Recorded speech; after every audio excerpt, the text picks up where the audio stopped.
I'm glad Warren started crying, because I do get emotional sometimes when I share my story. I did see a tear, Warren, man, so I'm going to be the first one to cry. So, my story is not to offend anyone. I don't purposely try to do that, but I will just be real raw and honest with you about my journey and about how I got to where I am right now.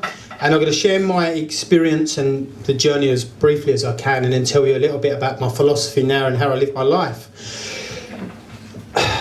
I've been fortunate to live 2 lives. I woke up to this thing called life 10 years ago, just under 10 years ago.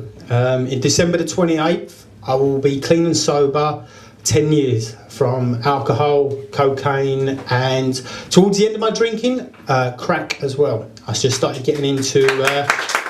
thank you.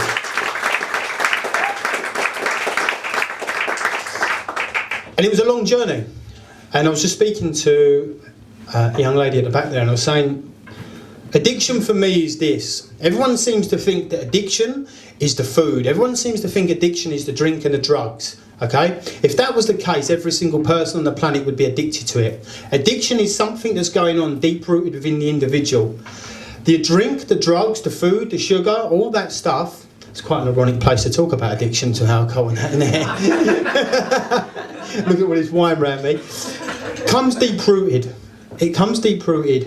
It's, for me, drink and drugs wasn't the problem. It was a solution to a deeper-rooted problem for me.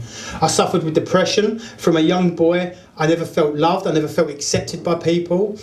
If there was a one-way ticket to the moon, I would have took that and not come back, because I just did not feel comfortable in my own skin around people. And I remember when I took that drink. and it enabled me to just be me. I could talk. I could connect. All those fears of judgment and all that went away from me.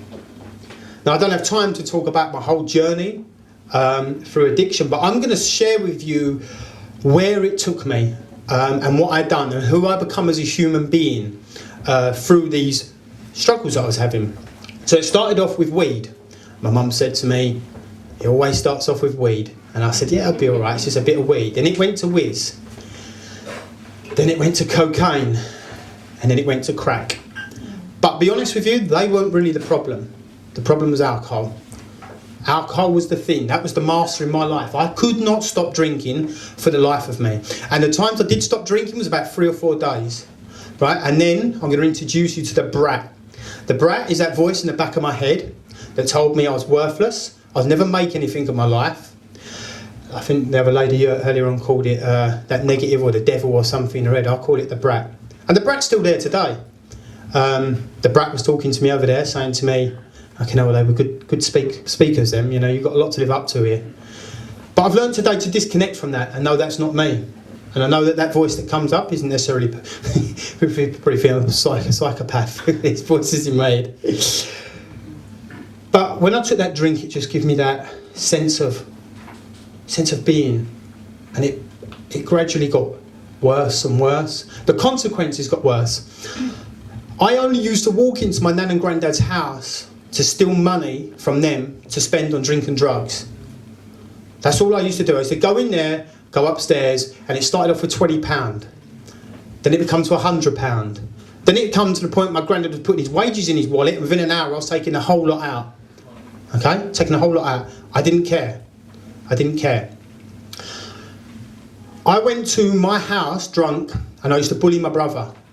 And this lady asked me about how my brother's life is now, and he's definitely scarred from how I treated him, how I bullied him. But this particular time, I threw a cricket ball at him, and I got in a fight with my mum, I got in a fight with my brother, and I got a knife to cut my own wrists. And as my mum come towards me to stop me, I swiped the knife and took a big chunk out of her hand. And then I ran out of the house. Okay? This is where this took me. Okay? But I was so deluded, I thought I was okay. I just thought I was having fun. There was a time I was so depressed and I started drinking and started using cocaine for 3 days, and I sat at the end of my bed with a load of pills and I was ready to end it. See, suicide started becoming a constant chatter in my head. It wasn't sort of like, oh, you know, maybe a good idea. It was like, what am I going to do to end this quick, to get out of here? Because I don't deserve to breathe the same air as everyone. And all this stuff's building up. I was feeling more depressed. I was drinking more, I was drugging more. And then come a really sad part. Well, not that them other parts were sad, to be honest with you. But then come the really sad part is I was in the pub, it was on a Saturday, and I'd been drinking, I'd been taking cocaine, and my ex-girlfriend phoned me up and said, Michael, you need to come home. And I said, why is that? And she said, I'm losing a baby. She said, I'm losing a baby, I need to go to the hospital. I said, okay, I'll be home. And I put the phone down and I turned to my friend next to me and I said, fucking typical. That's to happen on a Saturday, doesn't it, when I'm out drinking and using drugs. That's usually the part where the women's mouths drop. And that was my truth, that's where it took me. That's where it took me. I didn't care who I hurt. I didn't care, women said to me, it's either me or the drink. Okay, see you later on, it's the drink. And that's where it took me. It took me to a place where on December the 28th, I say just a little under 10 years ago, I woke up on my mum's floor and I just looked up at the sky, put my hands together and just said, if there's anything out there, because I didn't believe in God or anything like that, I was the most uninspired person on the planet. If there's anything out there, please help me, because I'm lost and I just don't know what to do. I don't know what to do. And I ended up going to recovery. But my life didn't I went on a self-discovery, the 12 steps. But my life really took off when I started getting into self-development. See, I couldn't read or write. I was always comparing myself to other people. I was always looking at someone else saying, I want to be them. Why can that person read and write? See, in school, I was just like, I just didn't get school. I was this odd person out in school. It's like, how can they read and write? And I'd compare myself to them, and then I'd put myself down, put myself in a box, put these people on a pedestal. You're worthless, Michael, you're worthless. And all my life I went through that. I couldn't read and write, and the only book I'd ever read in my life, and I couldn't even read that, I had to have CDs. And then I read this one book that completely changed my life, other than the book, and that was Who Moved My Cheese? Anyone ever read that? Yeah? Who Moved My Cheese? It took me about 2 days to read it. I can now read it in about 3 hours. And I self-taught myself to read. And that was the first book that I ever read. And then I read another book, then another book, then another book. And I started getting into self-development. And my life changed. I started not listening to the brat, the voice in my head. I started challenging that. Like, am I really a worthless piece of crap? Can I never mount to anything? My story was as well as dyslexic. So I remember a month into sobriety and I said to this guy, I said, I just want to inspire people. He said, go out there and do that. I can't, I'm dyslexic. I can't start a business. I can't do anything. That was the kind of mindset I had. Everything was the impossible. So I read these books and I started getting self-development, and I'm going to share the 5 key principles that I used in my life, and I still use them in my life today. They wasn't apparent in my life at the time. See, there's been times through this, this journey in the last 10 years where I've been down on my knees, I've been up. It's been a roller coaster. See, I thought I was just going to get sober and my life was going to go like that. My life's been up and down, up and down. And at the time, my big why was I just wanted to stop drinking and be happy. I just wanted to be happy because I was so unhappy. I just didn't know what happiness was. The only time I was happy was when I was out of my head. I'd stand at the bar, urinate myself because I couldn't bother to walk to the toilet. That's where it took me. My why is very different now. My why is very, very different now. Why do I do what I do? Now I love inspiring people to live a more fulfilling, successful life, however that means to them. I love connecting with people. I love seeing the lights in people's eyes. And it's funny, people have said to me, how long have you been coaching for professionally? And I was like, wow, it's only come up. It's been about 8 years, really, not professionally, but when I was in recovery, helping other people. And I completely just forgot about that. It's only going through stuff with my coach that's brought a lot of stuff up. And one of the principles now is, number 1 for me, is finding your why. Okay? Why? If you hear this stuff, find your why. Okay? My why today is very different to what it is now. And my why is, I want to set an example to my son. I never had a dad in my life. My dad was never there. And I want to be able to look at my son in the eyes, no matter where he is, what he's struggling with, and say to him, you can be, do and have whatever you want in your life. But I don't want to show him that with my mouth. I want to show him that with my feet, by the actions that I take.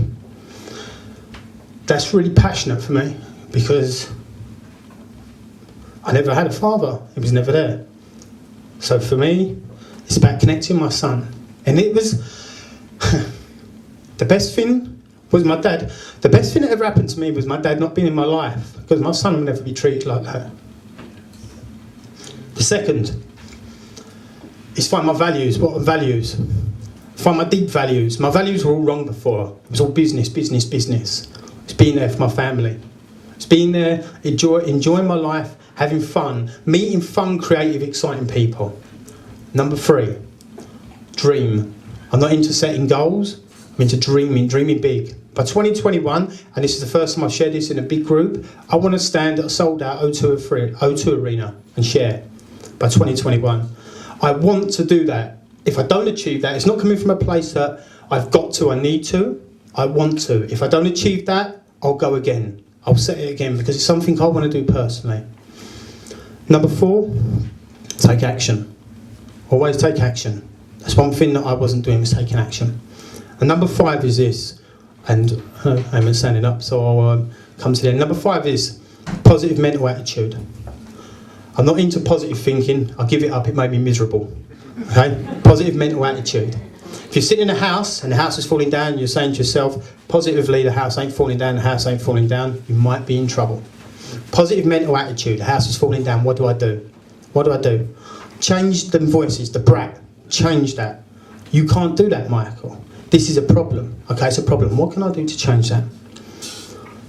And I love showing people this, and I'll share this and I'll finish. I love inspiring people to wake up their genius inside themselves. Every single person here has got a genius inside themselves, but it will be the last place you look, and that's in here. That's in you. And I'll leave it there.